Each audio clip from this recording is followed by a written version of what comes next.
Hi, I'm Patricia with KE2 Solutions.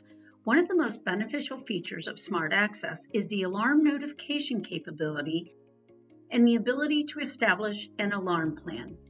Here's how. Log into SmartAccess. If you have more than one site, select the site you want on the left. On the dashboard, we see the connected devices. You can modify all the devices at the same time or individually.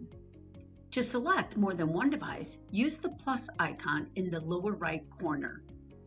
Enable, then you can select all, toggle, or deselect all. Click on all of the devices you wish to have the same alarm schedule. Then click on one of the selected devices' alarm status bars. Select Alerts. There are two plan options, Plan Default and Plan Critical. Plan Critical generally includes High and Low Temp, Panic Button, and Portal Disconnect.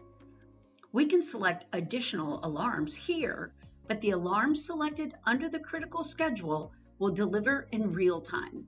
So most users prefer to select non-critical alarms to be sent on the Plan Default, which is generally set to deliver an alarm summary a few times a day. Under the Plan Default button, you can see that our selected alarms from the critical plan are shown here as well. They will also be sent with the alarm summary plan. Once we have the other alarms selected that we want, we hit Save and return to the dashboard. To further customize your alarms, click one of the alarm bars. Note they are all still selected as a group. Then, from the drop-down, choose Edit Plans. This brings you to the Alert Plans menu. The top bar switches between your critical alarms and your summarized alarms. So if we look at the critical alarms, you can see that it is set for 24/7 real-time notifications. If we click to see the default schedule, we see that the alert summary of non-critical and critical alarms is set to deliver at 9 a.m., 12 p.m., 3 p.m., and 6 p.m. Clicking the drop-down allows you to add or remove scheduled notifications. We can modify the default schedule by clicking on a day of the week to clear it, then either clicking or dragging within the column. Below this, we see the email bar. We need to click the Add button. The email of the person logged in is auto-populated but can be changed, and additional emails can be added. Below this is push notifications, which you set up the same way as the email feature. The notification will automatically pop up in the lower right of your screen for about 10 seconds. And then below push notifications, we have the summary tab. When you click on this, you see a summary of your settings. Click Save and return to the dashboard. If we click the alarm bar and now choose Mask Unselected, this allows us to temporarily suspend a non-critical alarm and show all clear. This might be used if a service call is already set up for the following week and you don't need future alarm notifications.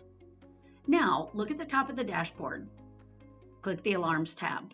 This shows a summary of the alarms and devices at this site. Shaded spots indicate an alarm occurred.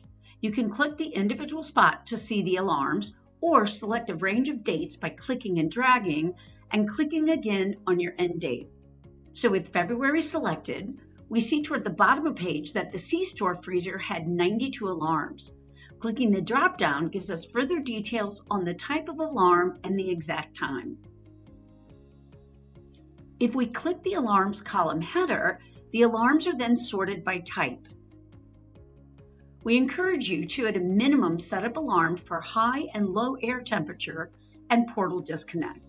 But please consider setting other alarms as well. For example, while some people consider high or low superheat alarms as a nuisance, it is really an indicator of a possible critical alarm down the line. That wraps up a review of the SmartAccess portal alarm notifications. For more information on SmartAccess, please visit our website or contact our technical support team. And be sure to subscribe for notification of new videos as they're released.